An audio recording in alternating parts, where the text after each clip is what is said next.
إخواني أخواتي، السلام عليكم. صحة فطوركم.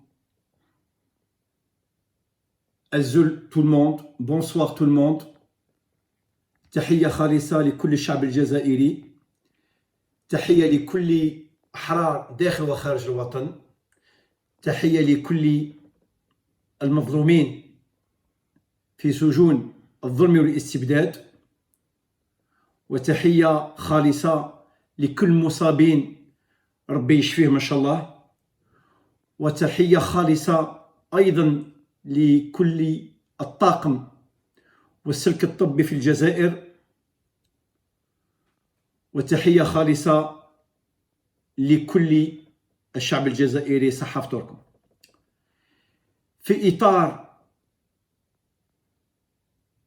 الحوار المتبادل بين أحرار الحراك أينما وجدوا، في إطار استمرار الحراك المبارك، في إطار حرية التعبير، في إطار حرية الرأي، في إطار حرية الكلمة الحرة الحقيقية،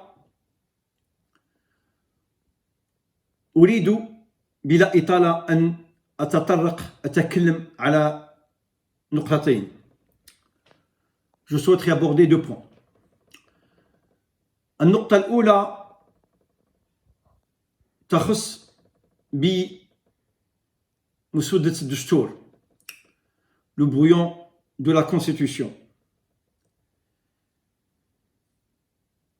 احنا كلنا نعرفوا هذا الدستور مش دستورنا منذ 63. هذا دستور مش دستورنا، هذا دستور الرؤساء اللي وصلوا المرادية. ولكن هذا الدستور الذي يطبخ، هذا الدستور مفبرك في بيوت قصر الرئاسة، ميهمناش. نعم، لا يهمنا، لأنه لا يخص بالشعب الجزائري، لأنه مفبرك. ولكن ويهمناش أيضا. لماذا؟ لأن كنا نتكلموا عليه بالكثير بزاف، راح نعطيو انديريكتومون الشرعية لهذا النظام، وهذا النظام غير شرعي، وكلش من يجي من يده مش شرعي. اي بار كونسيكون ما يهمناش هذا الدستور. ولكن لابد أن نعرف ونتطلع كيفاش قاعدين يكتبوا فيه. من ناحية التوعية علينا أن نفهم، نشوف ماذا يكتب في هذا الدستور. مسودة تغيير دستور بوتفليقة تشبه بحد كبير إلى مسرحية، لعبة سياسية. C'est une pièce théâtrale. Oui, c'est une pièce théâtrale. مسرحة ولعبة سياسية.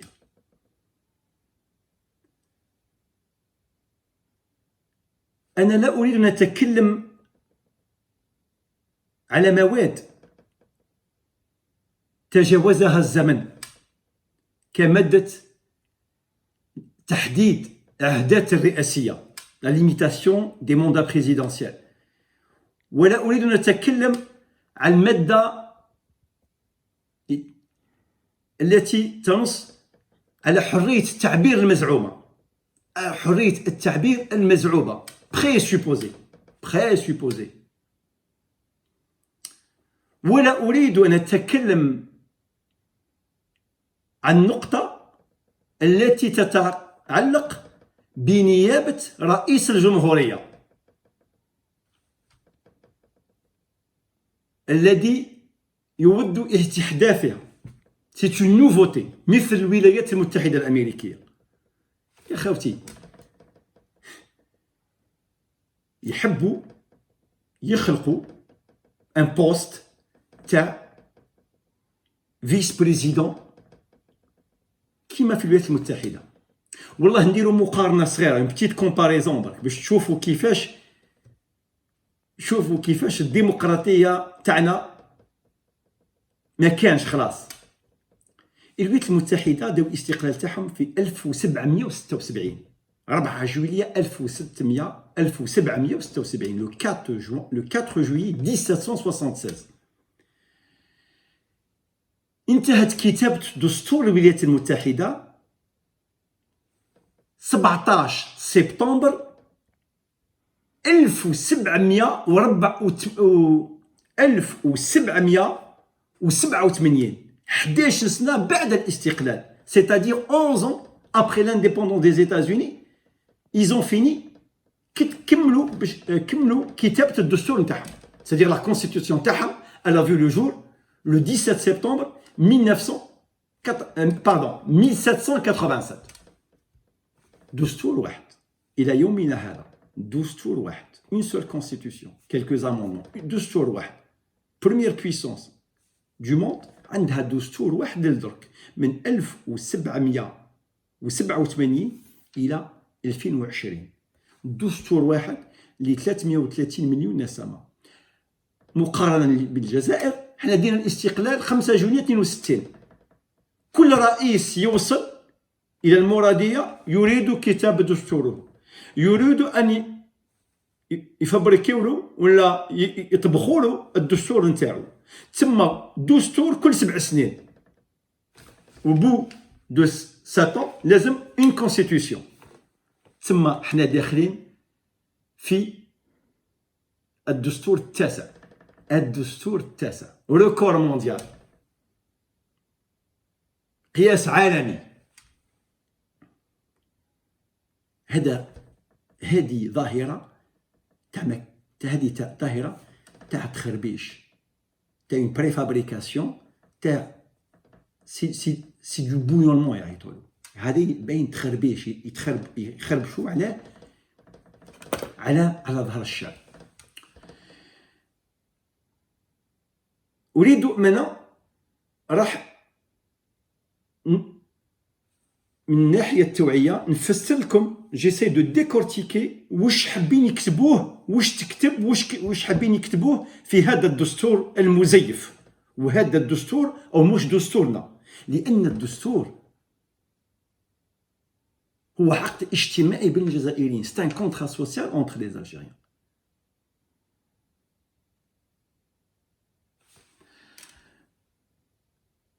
الدستور هذا اللي حابين يكتبوه، ولا مسودة الدستور ولا برويون دو لا كونستيتيوسيون،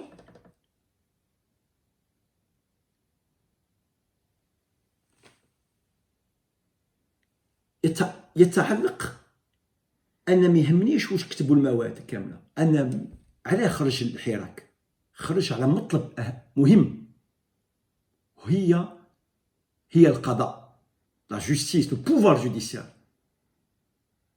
أهم طلب خرج وقام لأجله حراك 22 فبراير 2019 ألا وهو القضاء، لا جوستيس. علاش؟ إذا أردنا إنشاء دولة القانون، إنشاء وبناء دولة القانون، الضروري لازم تكون استقلالية القضاء، لأن دولة القانون متركبة على استقلالية القضاء، la séparation des pouvoirs exécutif, législatif et judiciaire. لا ما عندناش استقلالية القضاء، ما نقدروش نكتبوا ولا نبنيو دولة قانون، مستحيل. عليه هذا أنا حبيت نشوف واش حابين يفابريكيونا هذا القضاء، لا جوستيس. أولا القضاء وحده يفسر حجم الفساد التي عاشته وتعيشه الجزائر،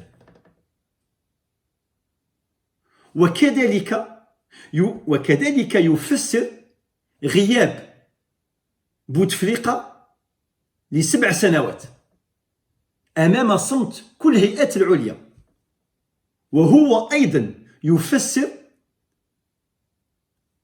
اقتصاد البلاد، اقتصاد الجزائر. نعم، يفسر اقتصاد الجزائر المبني على إشباه رجال أعمال، والمبني على إشباه رجال تاع السياسة وبعض القيادات العليا في الإطارات العمومية. أولا،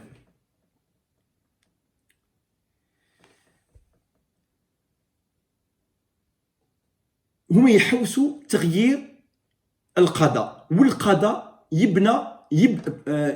يبدأ من الدرجة الأعلى. ما هي الدرجة الأعلى؟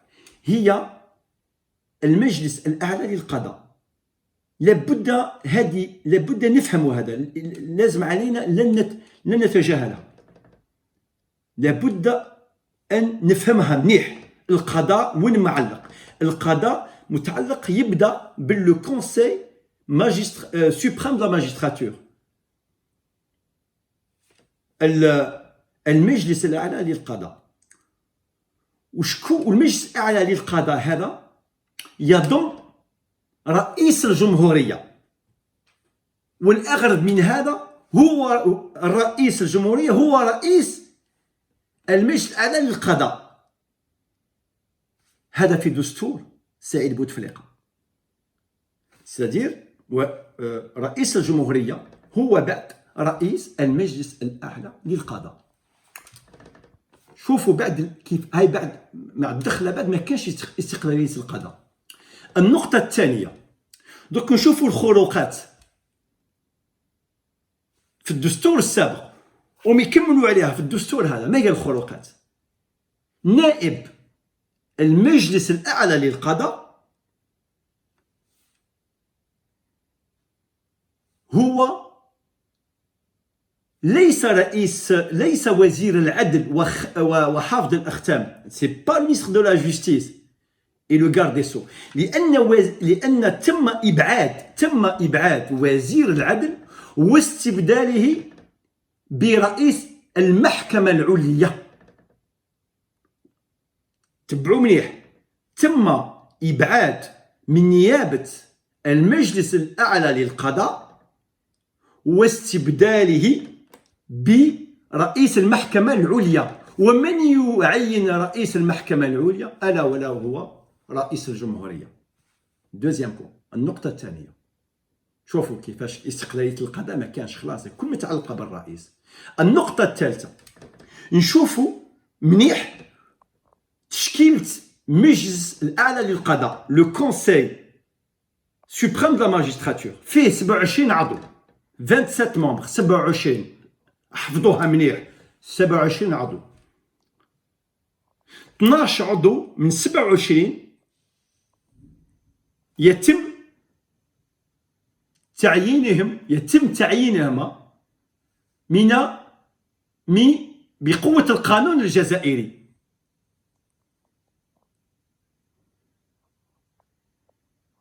والستة منهم يتم تعيينهم من 12 منهم يتم تعيينهم مثل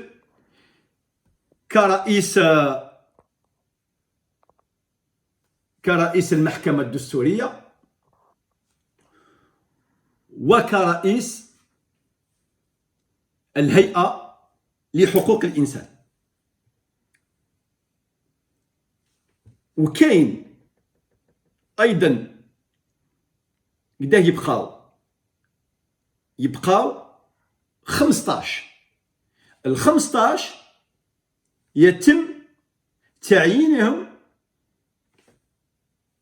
هنا، مش تعيينهم، انتخابهم. يبقاو غير 15 يتم انتخابهم. من 15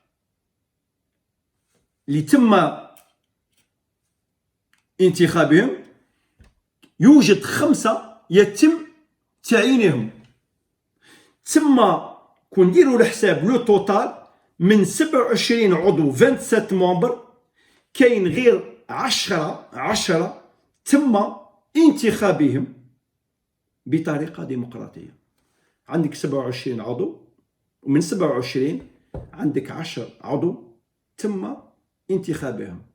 دير 27 ناقص 12 ناقص، سمحوا لي، 25، 27 ناقص 10 يبقى 17. تم 17 تم تعيينهم من وزارة العدل ومن رئاسة الجمهورية. غير 10 تم انتخابهم. أين الاستقلالية؟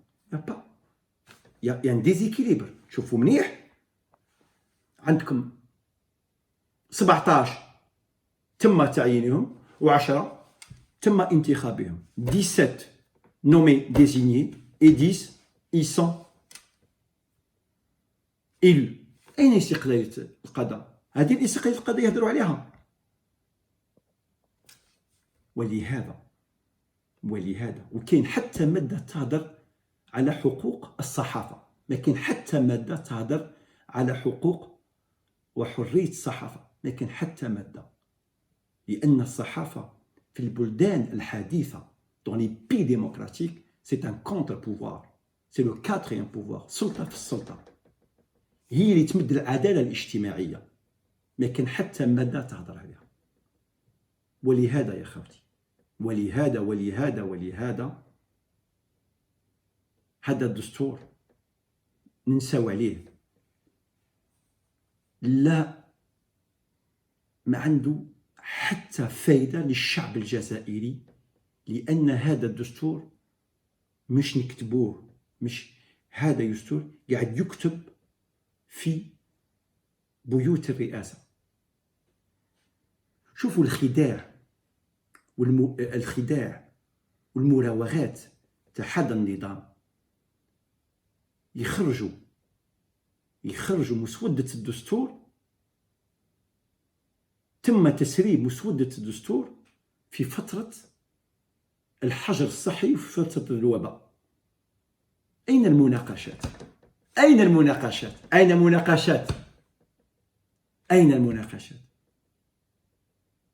حنا في فترة وباء وفي فترة حجر صحي، وانتم تخرجوا علينا هذه مسودة الدستور.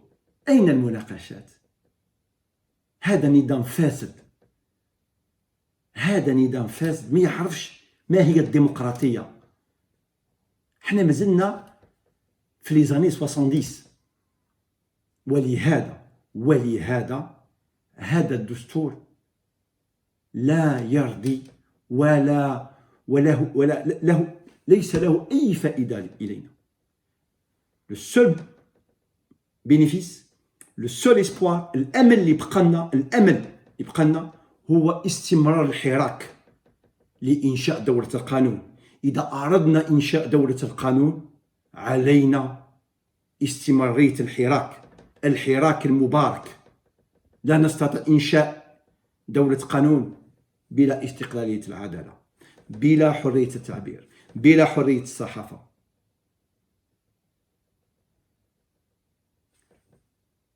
عندك استقلالية القضاء، الفساد يروح. الفساد يموت عندما تكون هنا استقلالية القضاء قوية. هذا مثلث، هذا تريونغل. عندكم القضاء، لا كوربسيون، الفساد، وعندكم الاقتصاد. لا هذا القضاء مستقل، الفساد ما كانش، اقتصاد قوي. قضاء، استقلالية القضاء، الفساد ما كانش، اقتصاد قوي. عندك قضاء ما كانش استقلالية القضاء، عندك الفساد، اقتصاد ضعيف. سي ان تريونغل. هذا مثلث برميد، تريونغل دو برميد، سميوه كيما تحبوا. هذه ولهذا علينا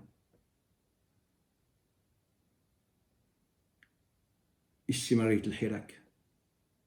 صامدون، واقفون، باقون، وافون للعهد. لإنشاء دولة القانون إن شاء الله. وأشكركم والسلام عليكم وصحة رمضانكم. Merci à vous.